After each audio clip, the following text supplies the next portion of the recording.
Radio V. Radio in TV. Radio in TV.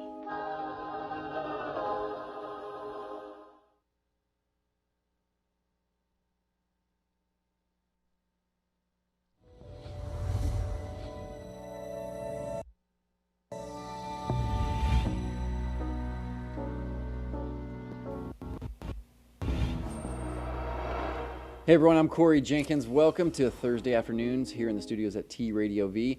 I call this program Life with Awareness, and we cover a lot of subjects in this studio, but it's always about life. And I'm going to just really quickly introduce you to my guest tonight. His name is Akello Stone. Akello, thanks for being with us. Thanks for having me back again. Yeah, you think this is you? You actually might be the person who has appeared the most times. This is your third time here, so it's very cool to have you. Akello has been here on a number of subjects in the past, but what Akello and I have found is that it would call us, we're people who are passionate about maximizing our life experience. I think we philosophize a lot, but I think we're also in the process of trying to, for ourselves and others, bridge sort of this philosophical discussion about how to have the best life experience with how to actually do it. Would that be fair to say? I mean, it's interesting when you say philosophical because it sounds so esoteric. Right. And is it even congruent with reality? And it is, because you have a philosophical aspect of the way you want to live your life, and then you have the reality of which, this is what you have to live in. So how do you get those two to fit? It's like a puzzle. See, that was a much better introduction of who you are than I could have given you, because that's just a glimpse of what you're capable of and why I enjoy having conversations with you. And for those of you who are watching at home, I want to bring Akello in because there's a subject that he and I have been talking about offline, which is really about this experience that, on social media I phrase it as midlife crisis. In my book, I oftentimes call it awareness, but it's this process where at some point, and we might be having a really great life. We might be married with 2 kids and have a steady job, or we might be kind of down and out, or we might be looking at things a little differently. But ultimately, it's sort of this experience of going, wow, I see how the world works. It's a little different than how I thought it worked. I wish people would have told me that this is how it worked. Why don't people talk about how it really works? And ultimately, it comes back to something that you said right in the green room before the show, which is the difference between reality and the way we wish things were. Well, I'm really laughing so hard because, when I entered my 40s, not too long ago, I said just that. It was like no one really told me, how does the 40s operate now? Now, it's a very different situation for some people who still may be single, who still may not have children, right? The 40s is a very different time in their lives. As we live longer, everything seems to be that trajectory that we used to have doesn't exist anymore. So then what do we do? I don't remember the Jack Nicholson film, As Good as It Gets. Oh, yeah. Do you remember that? Yeah. That stuck with me because I'm sure I'm not alone at getting to that point to say, is this as good as it gets? And I will say, no, it's not. It could get better, but what do I do to get there? Yeah, and see, this is a great idea to bring up right at the beginning, because I've also heard people say your 40s are going to be the best, as if you've kind of figured things out in your 20s and 30s, and then you cruise and grow in your 40s. However, what I'm seeing out there in the world, symptomatic of things like substance abuse, stress, obesity, is that that's not necessarily true. Now, for those people that are fully willing to subscribe to kind of the American dream or conform to the whole idea, or possibly actually really find happiness in building their family and doing the job that they've done and becoming exceptional about it, that might work. But I also think there is a growing part of the population that instead of in their 40s improving on what they did in their 20s and 30s, they're going, wait a minute, most of what I've done, I did because at some level I was told I should do it, and then all of a sudden they're going, how do I handle, and you and I talked about this earlier, let's address sort of this group of people who are either having sort of that awakening experience, or they've had it, and they go, you know what, I don't want what I used to have. Now I want something different, and I would like some support in changing it, because as you and I were talking about earlier, if someone's having this experience, and let's just say they're 45 years old, to pick a round number, they very well might have dependents in their life, a spouse, potential children, and then there's other things that I would call dependents too, like a midway vested 401k, or a lot of things that say, hey, stay in doing things the way you've done Yeah, them. yeah. I know that this is something that you have experience with, and at the same time, you are a professor of sociology. You also have a great website called akellostone.com, where people can see that you have had sort of a first career, and at the same time, you also produce media, and there's a lot of creative things that you do too. So you're a guy who hasn't necessarily been on the straight and narrow the whole time, and I think in a position to help people who potentially have been on the straight and narrow and are no longer satisfied with it look and see what to do. So maybe we can start this off by talking about, let's say someone came to you, Akello, and said just that, boy, I've got a family and I've got a job, but I'm really unsatisfied, and I'm not certain that doing it for 20 to 25 more years isn't going to end up with me either, developing some really bad habits or wanting to end my life, quite frankly. I mean, some people do that. Well, that's serious, and people have come up to me with those kind of issues. Now, you can't get rid of the kids. I mean, once you have the kids. Well, that's what I want to talk about. Let's talk about real life. That's a lifetime commitment right there, right? So that's the thing. We could spend a lot of time on that. For some people, being a parent is the most fulfilling thing they could possibly ever do. Good point. And so that's fulfilling whatever it is that we all are looking for, something that fulfills us. A lot of things that we do or buy or ingest fulfill us for a moment, right? Children, something like that that's a lifelong thing, right? But it doesn't mean that that's going to completely fulfill who you are, because a lot of people that I know, I knew them as individuals before they were parents, before someone was calling them mom or dad. Right. I knew them as the independent person, so I see them a little bit differently than someone who's always known them as parents, right? So when I see them, I see the person I knew before they had kids, and I see kids as a part of who they are, but not as the totality of who they are. And another perspective on it is that some people who become parents didn't necessarily consciously choose to do it.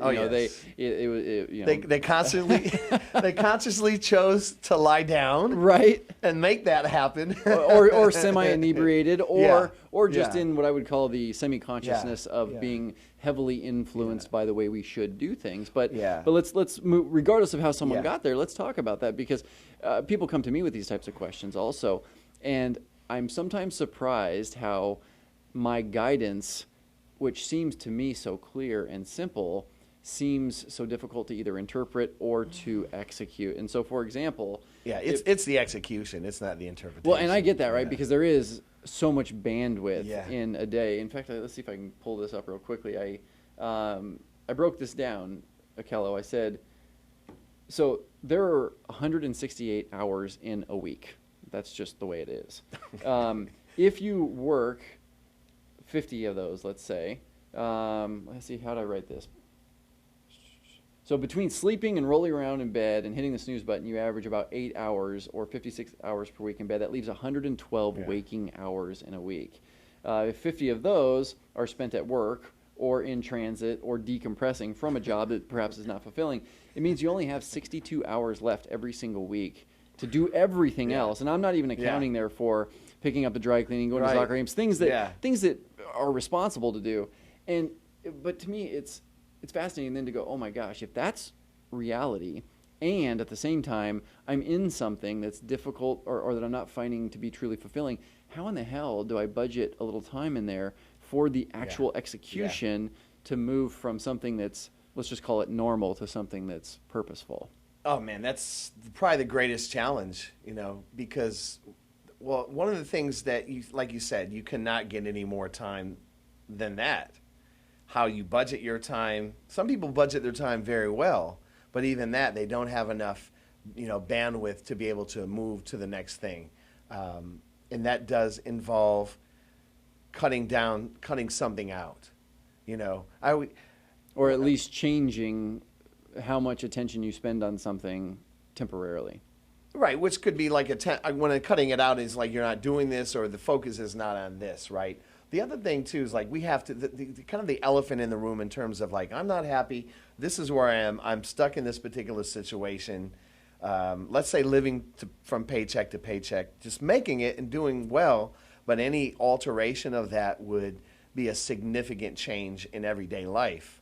So if you're working full-time in a job that you don't want, then there's a possibility you could go down to 60% paid, right? That's going to cut your income down, and then the other 40% is devoted towards moving towards the next thing, whether that is some training, whether it is, I hate to say it, even at my age, I do things unpaid because I know it's going to move me in another direction. That takes time to do. That's a financial sacrifice. Are you willing to change your, quality of life in the temporarily in order to get to something?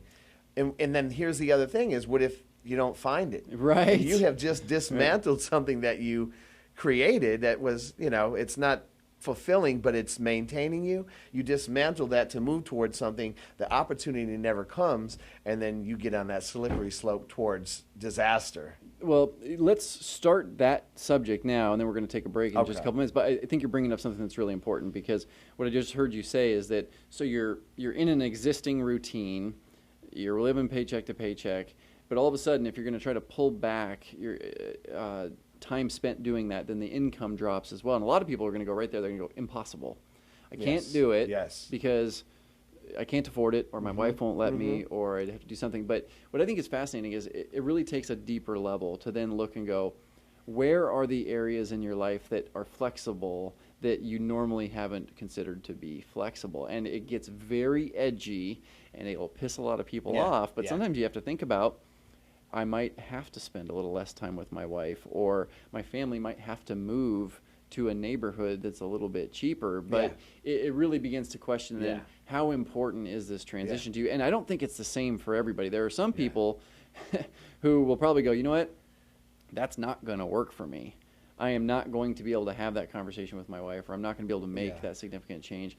And then there's others, and this is where I think we can get a little esoteric, but if you feel truly called towards something and you're having this experience at a level where you feel like it's part of your life purpose, or it's your soul, or whatever that word is that represents that experience, it kind of has to become your beacon for life. Even if your wife doesn't fully agree with it, or you have to change some things up. And I'm not saying it's catastrophic to the family structure. Right. But I do think that I've rarely met somebody who came to me and said, this is impossible, when I couldn't look at their life and say, but have you thought about doing it this way? Here's the trick, is the expectation of time.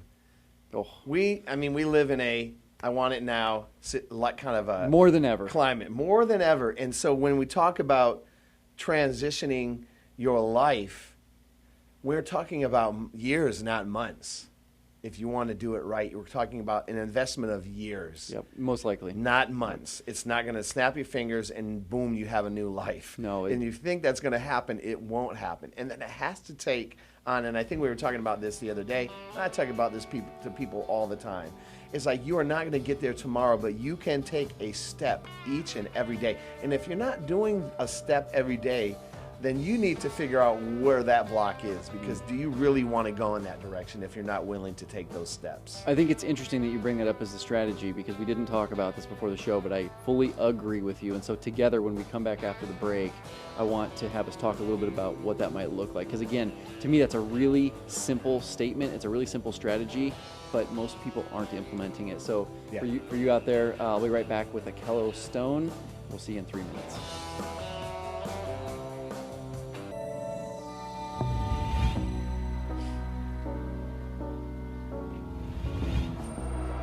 I'm Corey Jenkins. This is Life with Awareness, and I'm joined today by Akello Stone. If you were with us in the first segment, you heard the way Akello and I like to talk and think and philosophize, but not just philosophize. We really like to talk about how do we bridge some of this higher thinking into the reality of our lives. And we went to the break talking about something that I think is a really big deal, which is, how do we begin to make those changes? And you said something that is outstanding and so simple, but for some reason not easy, which is that no matter how complicated your situation is, and if you're not sure what some of the strategies are, the one thing we can be doing is taking a step that direction every single day. And you brought it up in the context of it might take years to get where you're going. Yeah. And I got to tell you, I have a very personal experience with what you're talking about, because many years before I was able to make the transition that I made, I had a friend who said the exact same thing to me. He said, Corey, just make sure you're taking one step that direction every single day. And over the course of a year where he did that, and I didn't, I allowed myself to be very distracted by some other things, I watched him significantly build his business, and it was his platform for really very purposeful business. Oh, I want to interject an idea that, because we've heard take a step, we've heard, everything one step at a time kind of thing, right? But what I like to see it more as planting seeds. And I don't know if you have any agricultural background or if you've ever planted anything, but you are not going to get a plant for every seed that is planted. That's a very good point. And every plant is not going to come up at the same time. So you are planting all these seeds, and then boom, something that you planted 6 months ago, you didn't even know was going to pop up. There it is. And the next thing you know, another one pops up. So instead of waiting, you're continually planting seeds. And there's this book called The 10 Times Effect that I Wow, that I I'm looked at. shocked I haven't heard of it. I've almost heard of every book someone has come on and talked about. That's funny because I got an audio. What was the book. name of it again? The 10 Times Effect, I believe. The 10 Times Effect. Okay. And I got it as an audio book because I said if I'm going to be stuck in the 405, stuck on the 10, I like the way you say it, 110, in the 405. in the 405, stuck in the 10, on the 10, I'm not going to pull a book out and put it on my steering wheel like some people. So I get into audiobooks, and it's amazing how many books you can read in a week. I mean, phenomenal amounts. I can read 2 or 3 books in a week if I do it that way. But what I do is when I read a book, I'll remember, there's certain things that I remember from the book. I don't remember everything, but like, what is it about this 10 times effect that brought it up? Not that I apply it to 100%, but the idea here is that moving towards your goal and moving towards these things that we want to happen means you have to put in 10 times more effort than you think that you need to in order to get the routine. Interesting. And that's where a lot of people are going to fall short, So if you want a new job, you got to send out 10 resumes a day and not one. And that is a tremendous effort, but the effort, it's like the seeds. If I planted 10 seeds a day versus 1 seed a day, it's a probability game. So that's what that kind of is. And it really made me think of, even though I consider myself a hard worker and a hustler, I was like, wow, I still could be doing more. So let me ask you kind of an esoteric question about that. Let's say that this person out there listens to this program. They go, you know what, I'm going to start doing a little bit every day. I'm going to have the tough conversations. I'm going to evaluate my life. Yeah. Do you believe that there is some mysterious force in the world that supports you in making that transition? And I absolutely not getting into a religious discussion, but I am getting into something where, is there something that can be trusted to provide you the thinking you need and the guidance that you need if you're willing to accept it into your life? I would absolutely say that that's kind of the restatement of what I was saying in terms of the amount of effort that you put in. No one could possibly know how amazing and great you are unless you put yourself out there, and let's say 9 out of those 10 efforts that you put out there yield nothing, but that one did. But if you only put that one effort out there, you might not get anything back. Right, You know what I'm saying? And the other thing is, and I mean, it's a very complicated thing because we get into the habit of expecting something for everything. Yeah, which goes back to what you said earlier. Like, it kind of goes with the speed we're of this instant gratification community. This particular moment or thing that you did, which may not yield anything, the process in and of itself is part of the yield. I'm glad you restated that because before the break you said something similar, and it reminded me that at a conceptual level, I've often heard people debate, are we human beings or human doings? And a lot of times we get criticized for being human doers more than human beings. Yeah. And at the same time, my experience is that it's really both. Yeah. Is there a group of people out there that operate so unconsciously that they are just doers of the world and they don't really have any consciousness of why they do what they do? Absolutely. Yeah. However, I personally was that kind of person, and then as soon as I heard this whole thing about beingness and human beingness, I was like, whoa, that's so cool and stimulating that I really got into it deeply, but at the same time, I pulled back a little bit from doing. And what I've found is that one cannot operate without the other. But you're right. Yes. We're really this merger of the two because Yeah. I remember someone coming to me one time and saying, well, I'm having a difficult time making a decision, so I'm going to meditate on it. And I thought, cool, go for it. Do whatever you need to do to try to get as much clarity as possible. But then when they came back and said, I'm still not clear, I said, maybe you need to, look for guidance in that way, but also go out and do something, which is the same as what you were saying, which is go be in the process. Because the fact is I believe the world is a spiritual world, but it's also a cause and effect world. So I don't think much at all happens unless we're out interacting and doing things, unless you truly feel called to sit on top of a mountain and just project your love out into the world, which is fine if you do. And if that works for you, great. But I know for me, it doesn't seem to work that way. I personally would love to be a full-time beer. Right. And if you got a bankroll from somebody, you can do that. And let's be honest, that's where that little that conflict comes in. Is okay, but I got to make money. I've got to survive. I've got to be able to. We live in a society where you have to earn an income in order to just make it and to survive. We live in L.A. It's a beast. Oh, you it's a can't beast. just be. If you're being, someone else is doing the doing so that you could be. Right? Say it again, if you can. Someone else has done the doing so that you could be. If you're not in that position, you're not a be, you're a do. Yeah, you're probably like, no, that's never going to happen for you. Maybe not never, but not right now. Exist in the reality that you find yourself. And as with anything, if we just to polarize these things, the beer and the doer, the coexistence in the middle, it's like conservative, liberal, moderate. It's like, I say this ad nauseum, but it's the key to life really is balance. The reason Or that integration, maybe. Well, I think balance in and of itself is integrative. If we look at it that way, All right. The semantics of it. We live on planet Earth. Mars too cold, Venus too hot, Earth just right. It's the Goldilocks and the Three Bears kind of thing. Yep. But it applies to our life as well. The other thing about decisions, and it's interesting that you brought that up. Am I making the right decision? And then if we don't yield the results that we expected, we assume it's the wrong decision. Well said. And it's not about the right or the wrong. It's the decision that you make. It's kind of the roll of the dice. And sometimes it comes out the way that you expected it, and sometimes it does not. But it's, if someone was to ask you, what do you regret in life? It's such a profound question because you would not be at that moment being asked that question had you done anything differently. Yet, therefore, the question becomes, what is the purpose of the overall experience? Yeah. It sure as hell is not to do it right. And regret has no value at all. No value. So why even spend time talking about regret? What you're bringing up is one of my fundamentals of my theme, Life with Awareness, and it's not just about self-awareness that comes through therapy or going to a self-help program. It's about, can I see the world from the perspective that there may be an entire other level of consciousness going on, which is the why behind the what. So I married that person, and then I ended up divorcing them.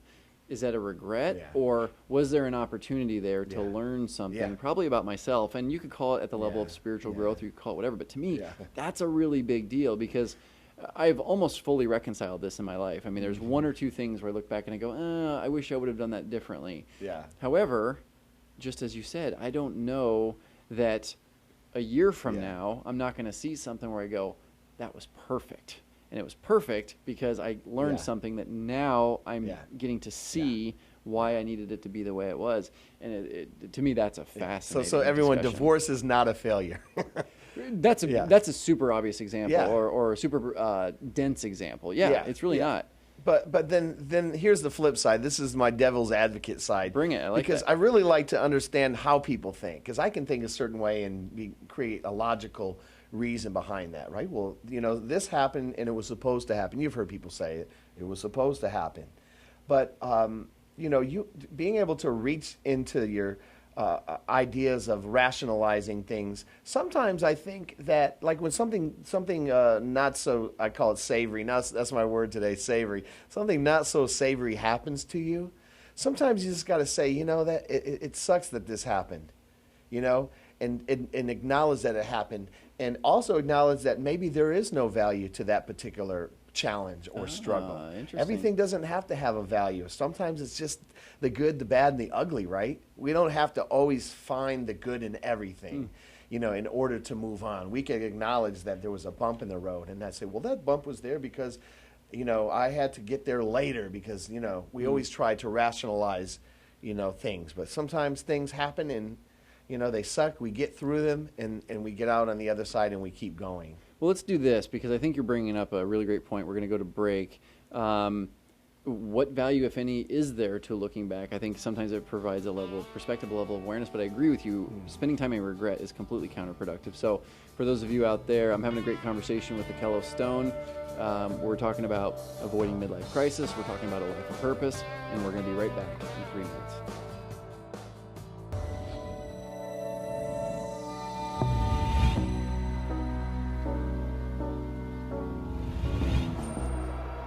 I am back. My name's Corey Jenkins. I'm with Akello Stone, and we were just getting into a really good conversation. We're talking about whatever you want to call it, your most purposeful life, or if you just call it avoiding catastrophe in your life by ending up on the treadmill where you're, stuck in a job you hate and don't have enough time to give yourself space to think.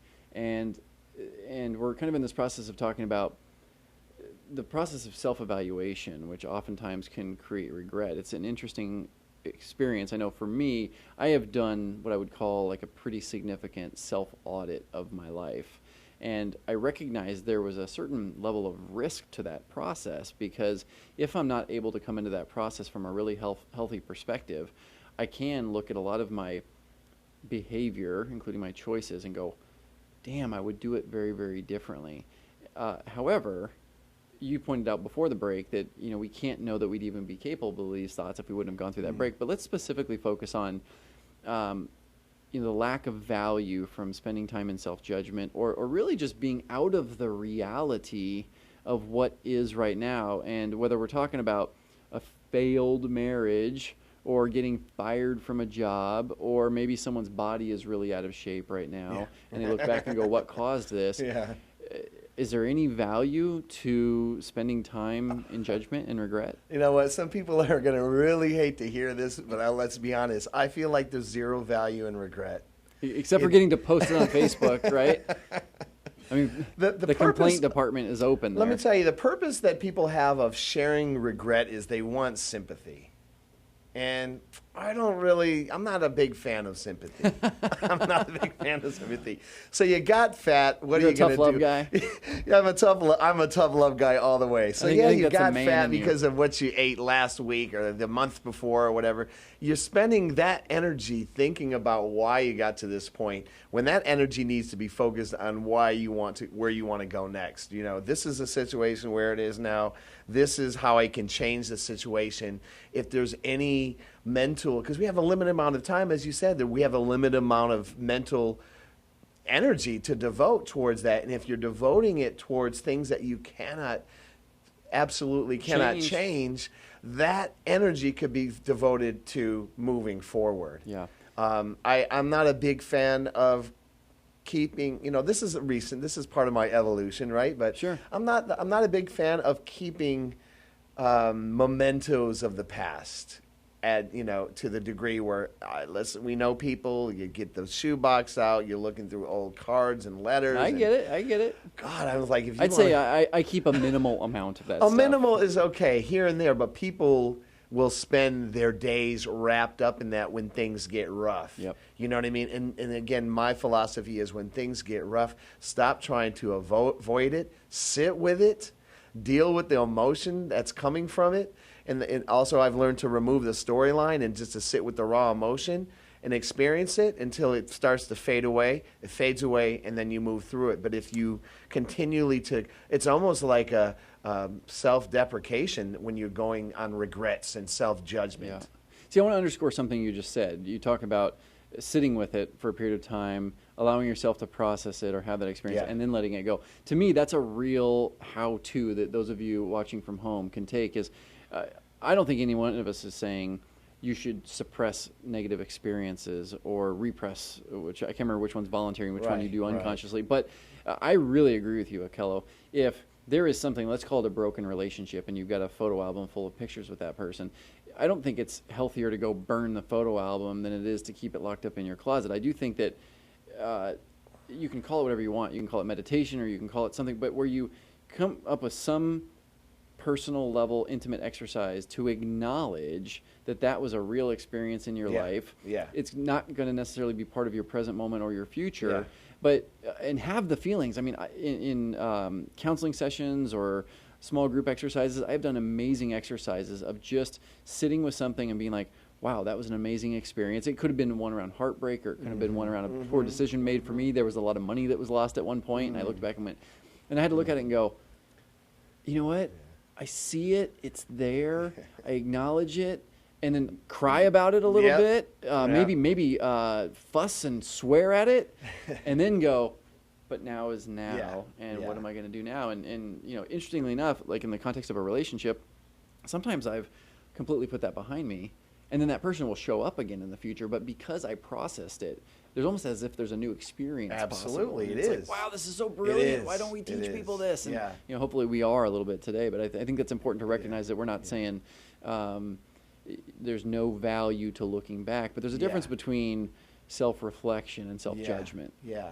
And there's also like an unhealthy point where that becomes this repetitive theme in your life, you know. And it's interesting that you said that. And again, this is all personal evolution for me. I wasn't always this actualized, and I'm still growing as a person. I like the way you say that. That's cool. But you know, like you mentioned that, you know, one of the things, if we were to have regrets, it could be regrets on money that we've lost because of decisions that we made. That's a big one for me, man. Oh, It man. kills me. But you know, you're not alone. Like we all are. I mean, like, God. But you know what? You're not going to get the money back. No. That relationship doesn't mean they'll never see that person again. That relationship as it was will never come back.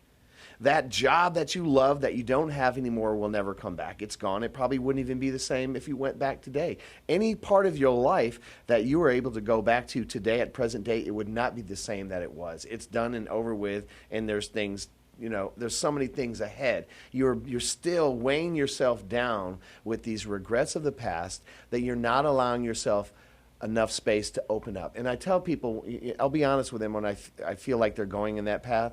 It's like, you need more to do. You need something to do, because you have too much idle time to be dipping into the past. Yeah. What are you doing now? Well, and on that subject, you know, let's talk about it in context of whether it's regret or whether it's resentment, which people hold on to a lot too. But, and I'm going to get a little esoteric on you here, but I really, really believe that part of the purpose for us being here as what I'm going to call spirits in a human form is, I think it's here in this tangible world where we can experience both. So because we have emotional capacity and mental capacity, we can regret and we can resent, but the experience fewer of us know is the experience of moving beyond that. And there is this freedom, there's this love, and this is where I feel like I'm in my self-actualization process, is to be able to hear someone. I just had a fantastic conversation with someone today, a woman who shared something with me that was, I didn't want to hear it, and it was about her life, but she was so courageous and so transparent that I got to sit there and feel my old feelings, which was anger and borderline betrayal, but then immediately go, wait a minute, I remember those feelings, and I know what the experience is to have those, but what's on the flip side of those? And then I was like, wow, you know what? On the flip side was compassion and love, and really like a deeper understanding of going, this is this person's experience.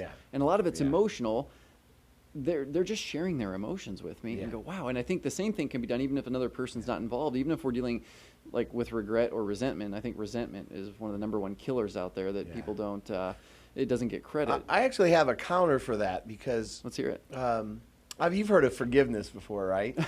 I have, and I will warn you, we've got 1 minute, so you can have a full minute up to the break. Normally people... And then we'll have a few more minutes after. When people talk about forgiveness, they talk about forgiveness of other people. But if there's anything, if someone said, well, what advice could you give me today? You have 30 seconds left.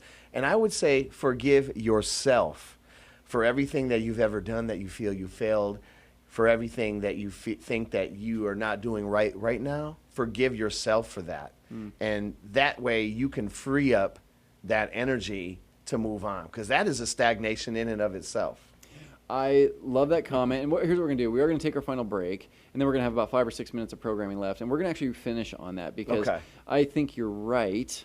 And at the same time, I want to talk specifically about why it's valuable and how somebody can do it. So let's again move from philosophy to concept. And Perfect. Those of you out there, I hope you're getting this. We're talking about some philosophies, but really this is about how do you get from sort of the highest vision of your life to that being your reality. And I'm with Akello Stone. We'll be right back in 3 minutes.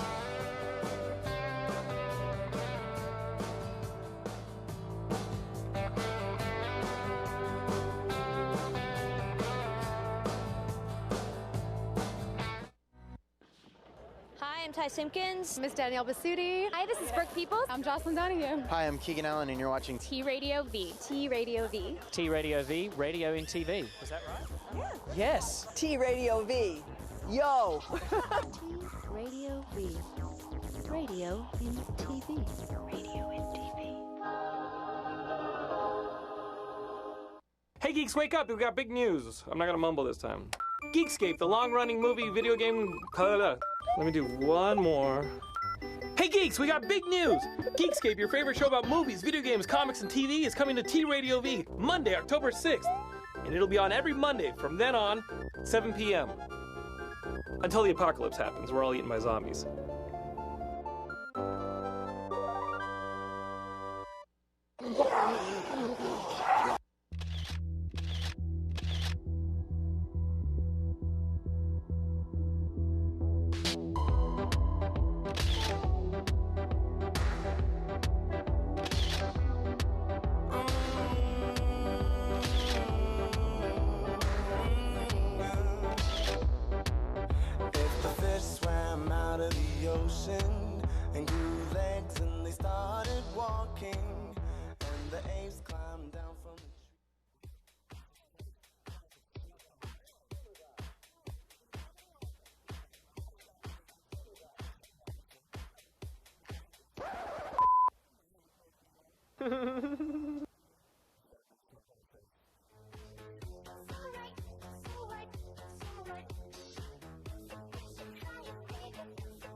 Hey, we're back. I'm with Akello Stone. My name's Corey Jenkins, and we're going to spend just our last 4 or 5 minutes of programming talking about judgment. And I thought you brought up a brilliant point, which is, before I think we have the ability to give up judgment or to forgiveness was really the term you used.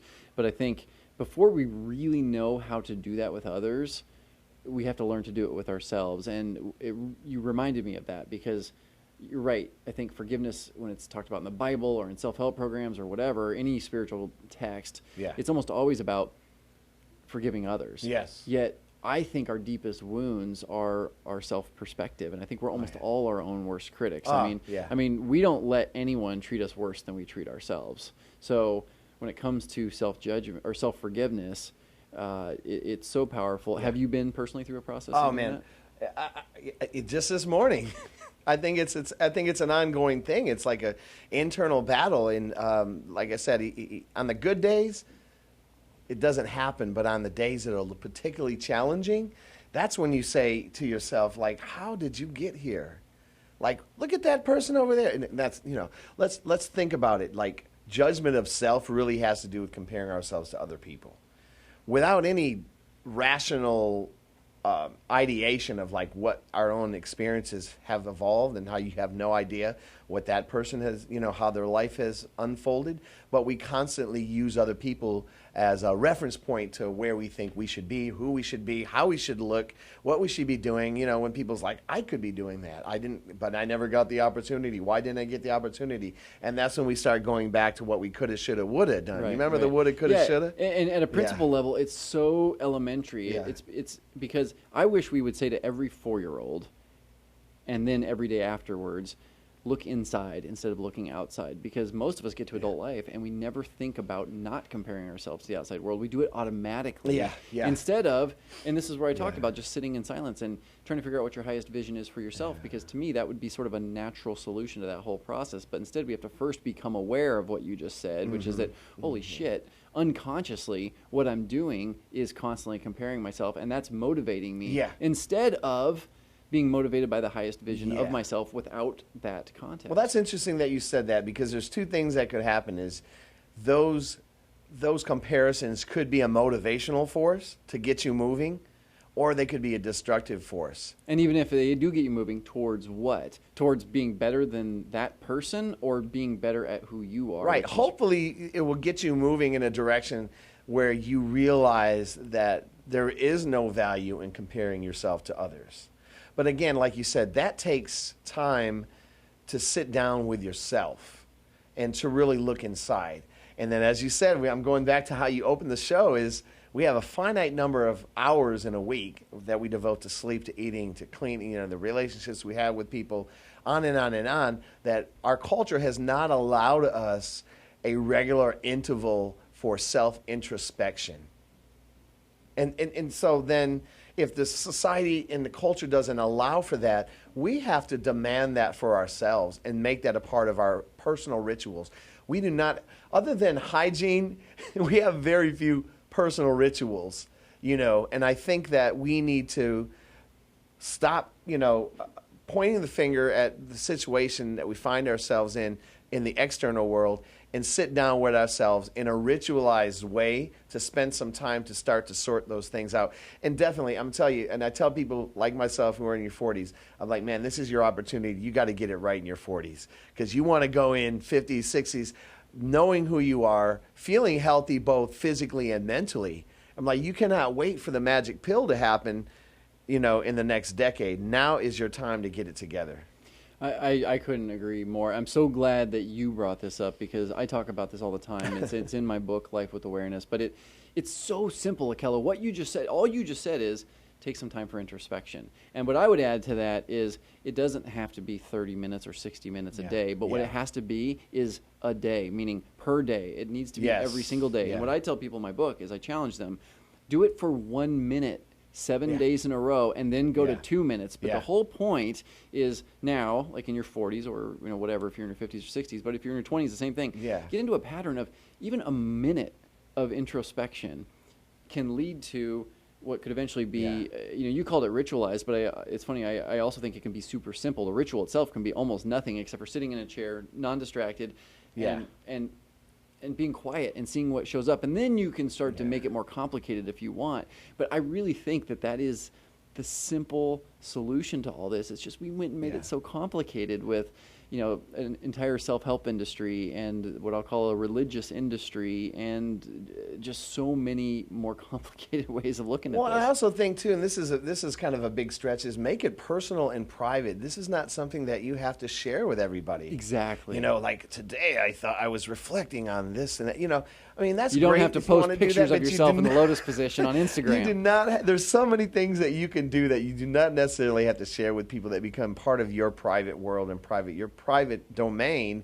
And I think it's almost just like kind of if you donate to a nonprofit or something. I like this about you. you. Do not got to put that out there. I just donated $50 to feed the needy. I mean, that's great that you did that, but what your motivation should be doing, because it's the right thing to do, not because you want some external validation from that. Oh my God. But then again, let's be honest. We put the external validation out there because people are looking at our LinkedIn and they're looking how many people click that they endorse us to be able to use a Microsoft Word. I mean, really, did I need 50 people to endorse? He knows how to use Microsoft Word. So we're like in a vehicle where we're torn between what we think is appropriate, but what we think ultimately in the self-reflection and the self-development process, it's a personal thing.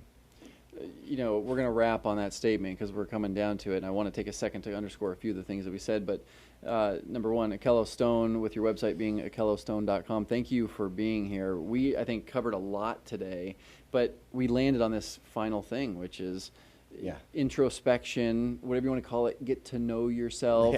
Whatever it is, for me, I call it being aware enough to set aside how you've been told to think, and then allow your natural thoughts to show up. And while Akello and I talked about it in the context of being in your 40s, it actually doesn't matter what age you are. It's more a matter of literally just giving yourself some silence, some space, allowing those thoughts to come to you. And then you can come to the next step, which is, okay, what am I going to do with it all? Yeah. But I really do believe that that's where... Because awareness is not the end-all, be-all. It is the starting point. Yes, and that's why I call it life with awareness, Absolutely. because That's the awareness is a starting key point. point, but ultimately I want to live with awareness. Absolutely. So, this has been a great show, Akello. Is there anywhere else specific on social media you want people to find you besides your website? Well, the website, you can connect to any social media through that little buttons at the top of the page. Good. AkelloStone.com, right? Yes, sir. AKELLOSTONE.com. Yes, sir. Outstanding. For those of you watching, I will be back next week. I think we'll be into June next week, so please join me there. Also, check out my clips on YouTube. It's youtube.com/lifewithawareness, and definitely check me out on Facebook, facebook.com/Corey Jenkins. For now, I wish you the best. Please take some time to yourself, see what comes to you in the form of your highest thoughts, and then send me a message about it. I want to hear about it. I love the feedback that comes in. That's it for today. We'll see you next week.